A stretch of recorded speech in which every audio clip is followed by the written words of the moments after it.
Good evening, and welcome to Please Hear What I'm Not Saying, caregiver tips for communicating with loved ones with dementia. My name is Corey Metter.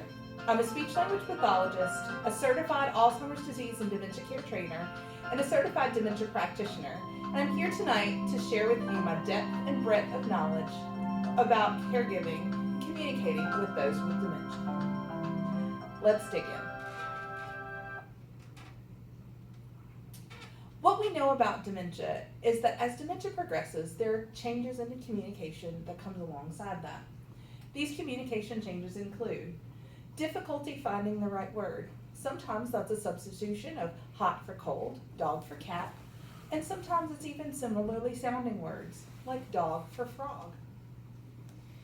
Sometimes our folks will use familiar words repeatedly. So the word cushion. Oh, that's a cushion, and did you see that cushion? And wasn't that a great cushion?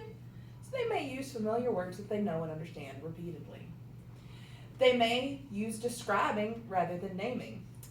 I need that thing, with the buttons and at the TV, you know what that means? Instead of actually using the word remote. They may easily lose their train of thought, or they may repeat themselves multiple times during a conversation. They may use gesturing more than speaking.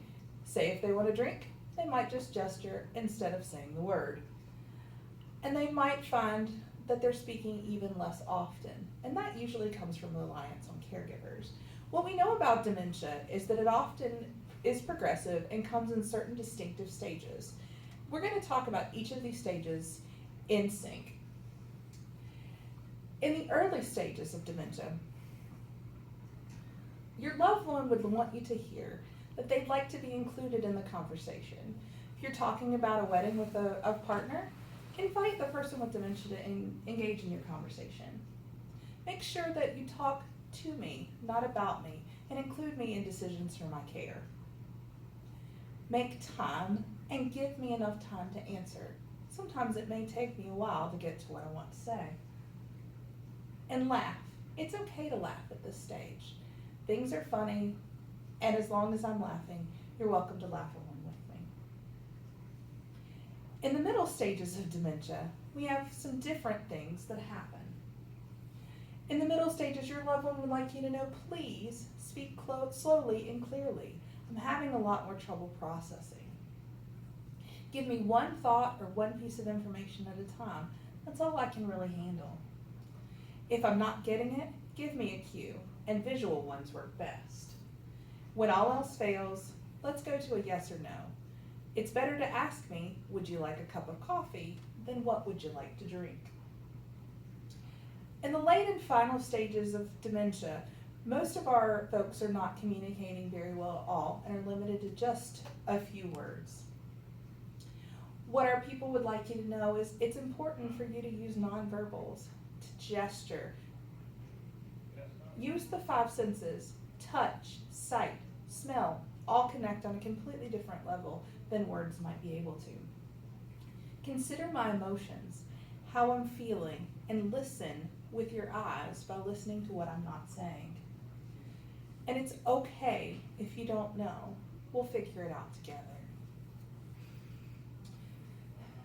Within the last 15 to 20 years, there's been a huge shift in bringing people with dementia into the here and now versus going to where they are.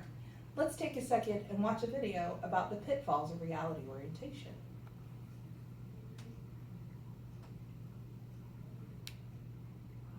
Let's consider the pitfall of reality orientation. Although it may have been the norm 10 to 15 years ago, reality orientation, or an attempt to bring the person with dementia into the here and now, is now considered an outdated prospect. What I'd like to tell my caregivers that I educate is this: consider yourself the greatest time and world traveler ever. You get to go all over the world to many different times and places. You might even be transformed outside in Virginia, or maybe to an airplane hangar in Germany.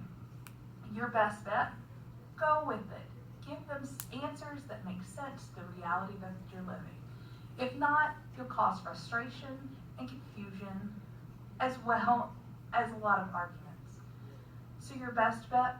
Go with the flow enjoy time in world traveling, and be there with our people with dementia.